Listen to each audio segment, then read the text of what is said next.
The next dimension in these 7 dimensions is naturally swadhishthana. Swadhishthana means the abode of the self. When swadhishthana sadhana is done, it gives you a certain freedom. The word, in this country, the freedom movement was referred to as swatantra. Swatantra means a technology of the self. Swa is self, tantra means a technique or a technology, a way to become free. Because the biggest bondage is in the way we are reproduced, and the biggest urge is the way the urge for reproduction binds people in body, mind and emotion. So swatantra means swadhishthana and swatantra connected, that you have found a tantra to release the self from these kind of troubles or these kind of compulsions, because now your self is totally free. One of the important aspects of swadhishthana is, if your swadhishthana is established in a certain way, your ability to create. At the lowest level, it's purely reproductive.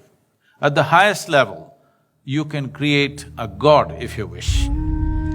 The technology of god-making came from this because somebody has absolute control over the swadhishthana, and one can establish what is considered a divine entity.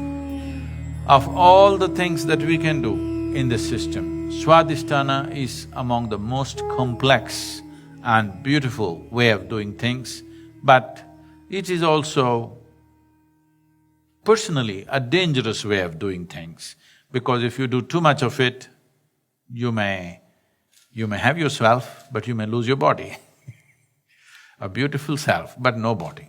This may happen to you if you go too much on it or if you lose control over it. Many who created divine entities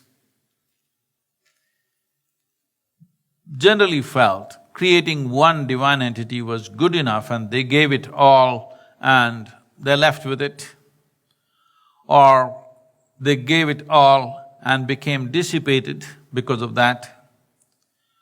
Some retain the possibility of doing more.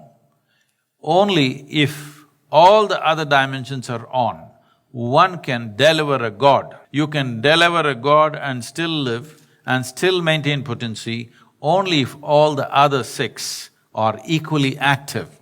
Only then one can do this. Well, somebody delivered us, that is also important. We are not saying that is not important. That is also important, that's why we are sitting here. That is also an important aspect, but the highest level of delivery would be delivering a divine entity.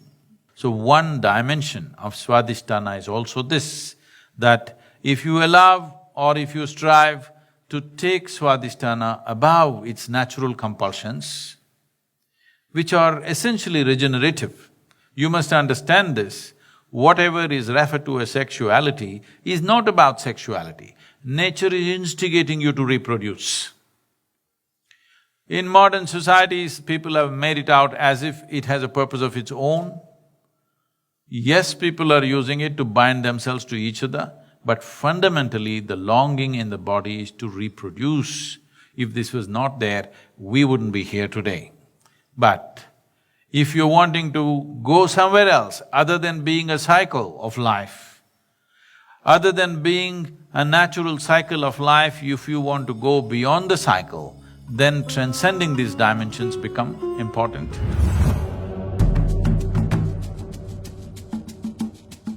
When one masters one's Mooladhara, which got referred to as Kaya Kalpa, you become like a rock. You want to make the body last for a millennia or more. When swadhishthana sadhana is done, the burst of energy happens. One can deliver a god, but you may lose your body.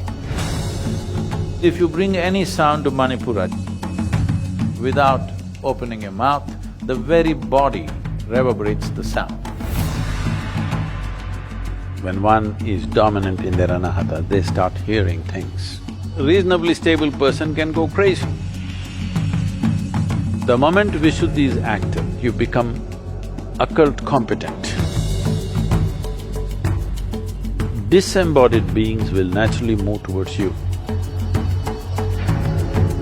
Agna means there is clarity. The level of freedom it gives you is tremendous. The Sahasrar is total madness. The moment energy touches Sahasrar, you drip ecstasy.